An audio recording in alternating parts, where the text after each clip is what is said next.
The Garden, the Curtain, and the Cross. The true story of why Jesus died and rose again.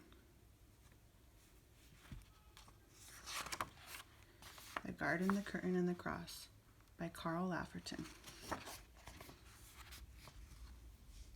A very long time ago, right here in this world, there was a garden.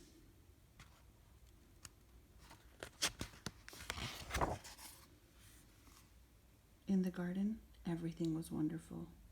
The world was full of laughing and playing and smiling and fun.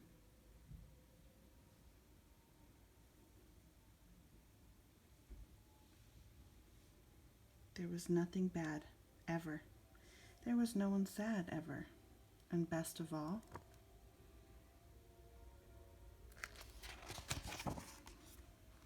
God was there. Hello, Adam. Hello, Eve. He had made it all. He was in charge of it all. He loved it all. People could see God and speak to God and just enjoy being with God. Eve, God's here. He wants to walk with us again. How cool is that? Yay, I bet it's going to be even more amazing than yesterday. It was wonderful to live with God. But then, one day, the people did a terrible thing. They decided they didn't want to do what God said. They decided they wanted a world without God in charge. God calls this sin. Sin spoils things. So sin has no place in God's wonderful garden. God said to the people, "You can't live with me in my garden anymore." And he sent them outside.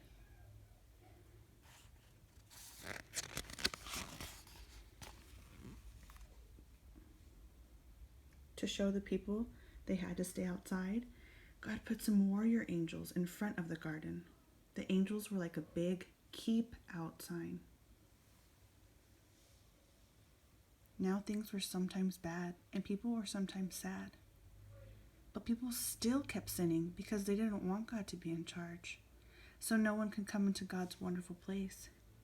God said, because of your sin, you can't come in.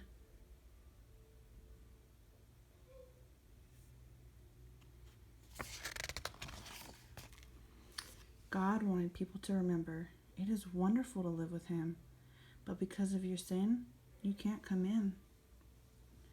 So he told the people to build a very special building called his temple, where he would live. In the middle of the temple was the most wonderful place in the world, the place where God was, and nothing bad and nothing sad. It was very exciting.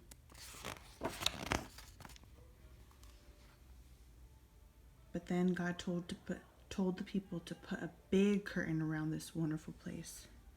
The curtain had pictures of warrior angels on it.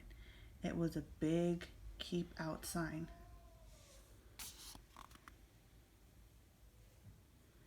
For hundreds of years, the temple curtain reminded people that God said, "It is wonderful to live with him, but because of your sin, you can't come in."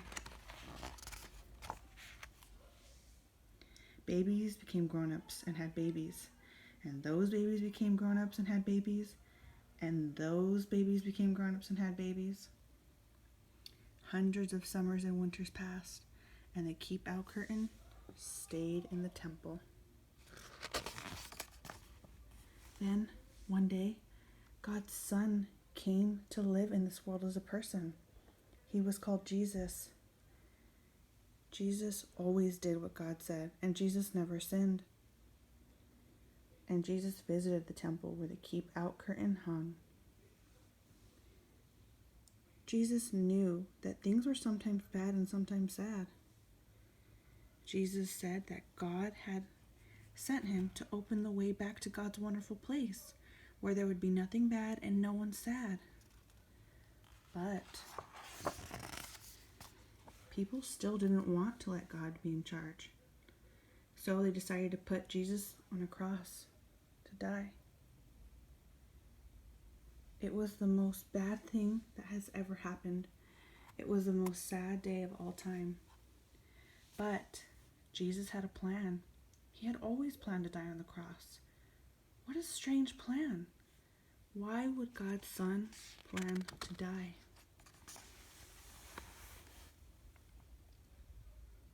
On the cross, Jesus took our sin, all the bad things we do, and all the sad things they cause. Jesus took them all from us. And when he did, something amazing, astonishing, astounding happened.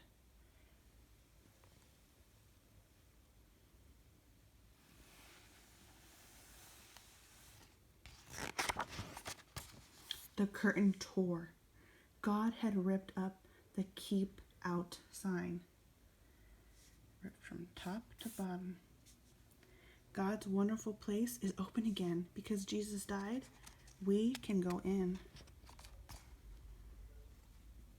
After Jesus died, his friends put him in a tomb, and they were very sad. For 2 days, nothing happened. Then, the next morning, Jesus' friends went to see his body in the tomb. He's not here. And it wasn't there. A little later on, Jesus' friends were all together, and suddenly Jesus was there, alive. Suddenly his friends weren't sad. Now they were so happy. God had brought Jesus back to life so that he could live in God's wonderful place forever. And Jesus has sent everyone an invitation to come and live with him there too. He tells us. God says it is wonderful to live with him. Because of your sin, you can't come in.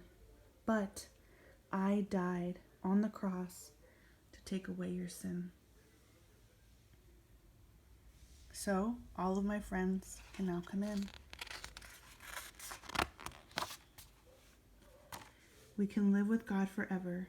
There will be nothing bad and no one sad. Come on in, friends. We will see God and speak to God and just enjoy being with God, just as he planned.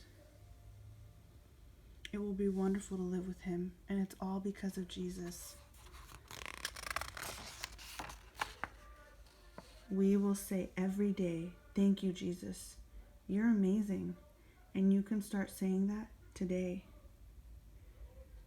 Jesus promises that anyone who believes in him will enjoy life with him forever. We must become friends of God. We must believe in him and decide to love him and follow him. He is the way, the truth, and the life.